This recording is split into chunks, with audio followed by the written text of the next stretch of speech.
can't do what we've always done, so it looks like Meet the Press or something. It's a bad Weekend Update looking thing. Okay. All right, man. Dennis Miller, the actor. What happened? You're a different person. We're having this nice talk. All of a sudden, you freak on me. Well, I did. I had to go into my TV mode here. You went Stepford. All right. Do you do that when you're acting? Do you go from the regular old Dennis Miller to this? Nothing. There's no seam.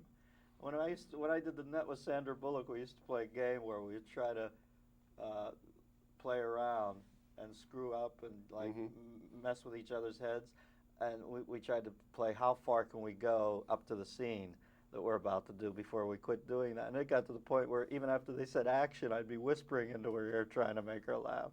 I mean, there's no change for me. I don't have that depth.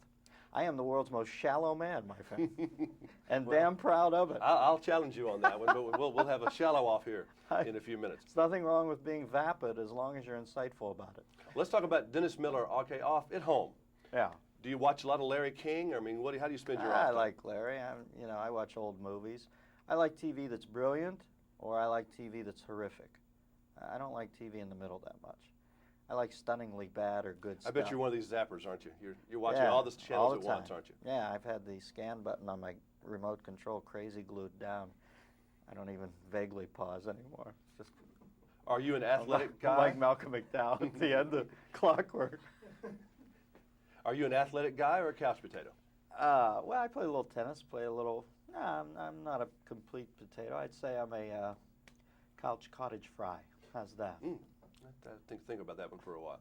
When you've under the pressure to write, say, a monologue, whether it's a Saturday Night Live thing or for your show the other night that I was watching, is it a lot of pressure on you, or is it just something that comes easy for you?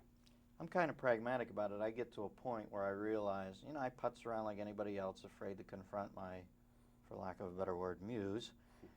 And then you get to a point where I start thinking, I have an employer, he pays me a check to do this at a certain time, it's this time, now I need to write this, and all my neurosis goes away and I'm able to write pretty quickly.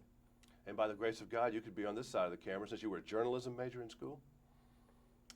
You know what, I just thought Redford looked cool and all the presidents, man, I was trying to get laid, I wore some crinkle ties, I never wanted to be a journalist. I didn't have to buy my books the last 2 years.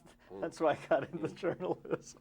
You have to put something down, I guess. As an actor, is it something, you like what it's a great life. I mean, you get to go to the trailer, you have people that are... I'm finished with acting. This is it for me. You. I did it for a while. HBO picked my show up for a long-term engagement. I did movies I worked with very nice people. I don't want to make it, but I did it to make a living. You're good at it, though. And I'm good at it because I'm indifferent about it. And now I don't want to do it anymore because they work too hard. I don't want to work 14 hours. They make 200 movies a year in this town. A lot of them are bad. But those people still work 14 to 16 hours each day. And I don't want to be away from my family that much.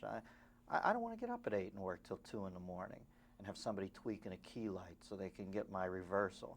I go insane. I just want to go home and sleep. Let's work 12 hours and then get on. So the pacing is crazy for you, right? Not only pacing, I'm incapable. That might make me deficient.